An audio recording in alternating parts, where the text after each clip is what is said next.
नमस्कार विद्यार्थी मित्रांनो, स्वागत आहे तुमचे आपल्या YouTube चॅनलमध्ये. आज आपण बघणार आहोत इयत्ता 8वी सामान्य विज्ञानातील 19 धडा ताऱ्यांची जीवनयात्रा या धड्याचा स्वाध्याय अभ्यास. चला तर बघूया आपल्या स्वाध्याय अभ्यासातील पहिला प्रश्न.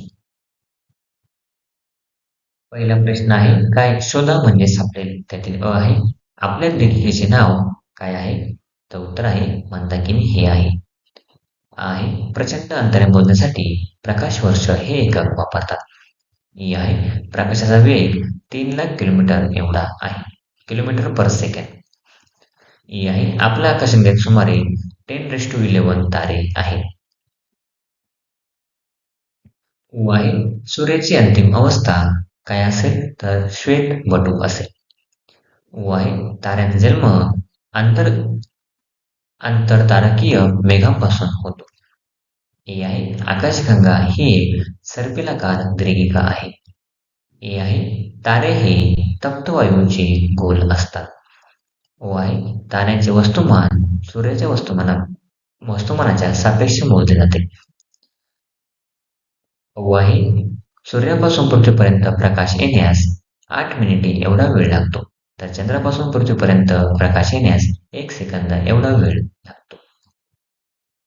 अन आहे ताऱ्याचे वस्तुमान जितके अधिक तितकी त्याची उत्क्रांती जलद गतीने होते. अ आहे अम आणि आ ताऱ्यांच्या जीवनकाळात किती प्रकारची इंधने वापरली जातात हे त्याच्या वस्तुमानावर अवलंबून असते. प्रश्न 2 आहे कोण खरे बोलते. आपण चॅनलला चॅनल सबस्क्राईब करा, व्हिडिओ लाईक करा आणि व्हिडिओ जास्तीत जास्त शेअर करा. अ आहे प्रकाश वर्ष हे एकक काल मोजण्यासाठी वापरतात. उत्तर आहे हे विधान चुकीचे आहे. बरोबर विधान काय आहे? प्रकाश वर्ष हे एकक अंतर मोजण्यासाठी वापरतात. आहे ताऱ्याची अंतिम अवस्था त्याच्या मूळ वस्तुमानावर अवलंबून असते. उत्तर आहे हे विधान बरोबर आहे.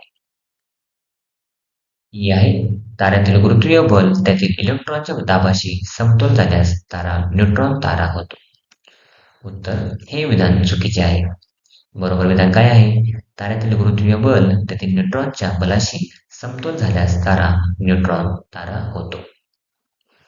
ई आहे कृष्णविवरातून केवळ प्रकाशच बाहेर पडू शकतो. उत्तर आहे हे विधान चुकीचे आहे.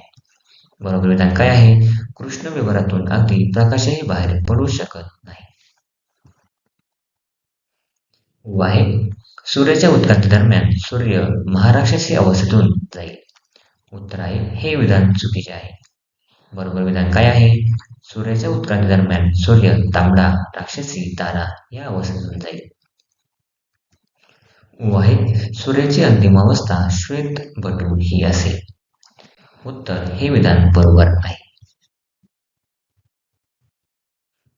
प्रश्न 3 आहे पुढील प्रश्नाची उत्तरे लिहा. त्यातील अ आहे ताऱ्यांची निर्मिती कशी होते. उत्तर आहे दीर्घिकेतील ताऱ्यांच्या मध्ये रिक्त जागा ठिकठिकाणी वायू व धुळीचे कण प्रचंड मेघ असतात. त्यांना आंतरतारकीय मेघ म्हणतात. या मेघांचा आकार काही प्रकाश वर्ष असतो. विक्षोभामुळे हे मेघ आकुंचित होऊ लागतात, तेव्हा त्यांची घनता आणि तापमान वाढते व या मेघांमधून तप्त वायूंचा गोल तयार होतो. वाढत्या घनतेमुळे आणि तापमानामुळे तेथे अणुकेंद्रकांच्या युतीने ऊर्जा निर्मिती सुरू होते.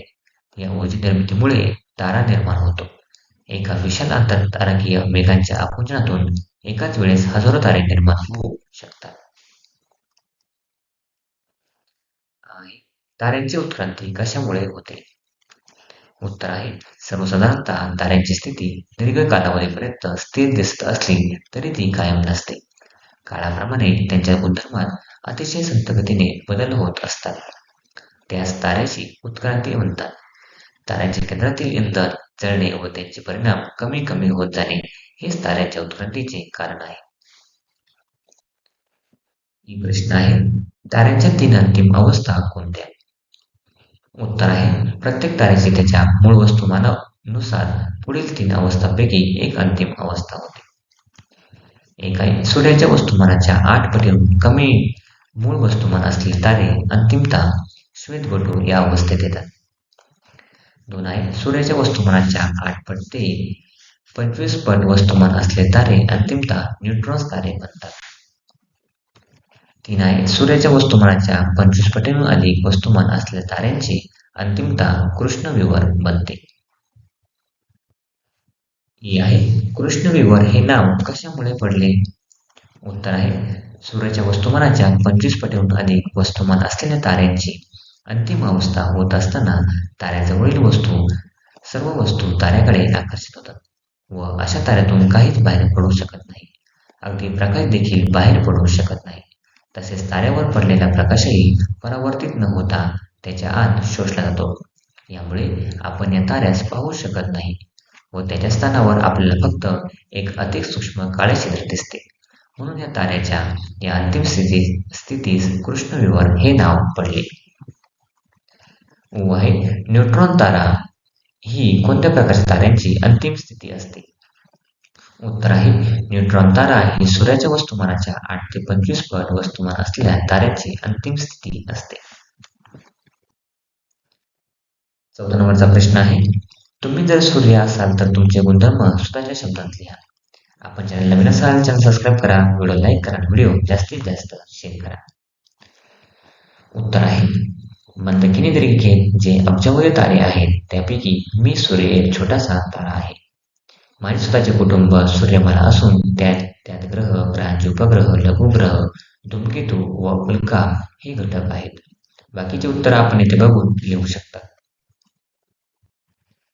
ब आहे श्वेतबटू बद्दल माहिती द्या.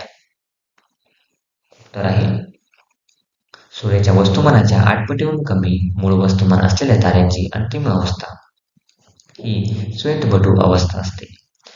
या अवस्थेत तारे श्वेत रंगाचे दिसतात व त्यांच्या लहान आकारामुळे ते श्वेतबटू म्हणून ओळखले जातात.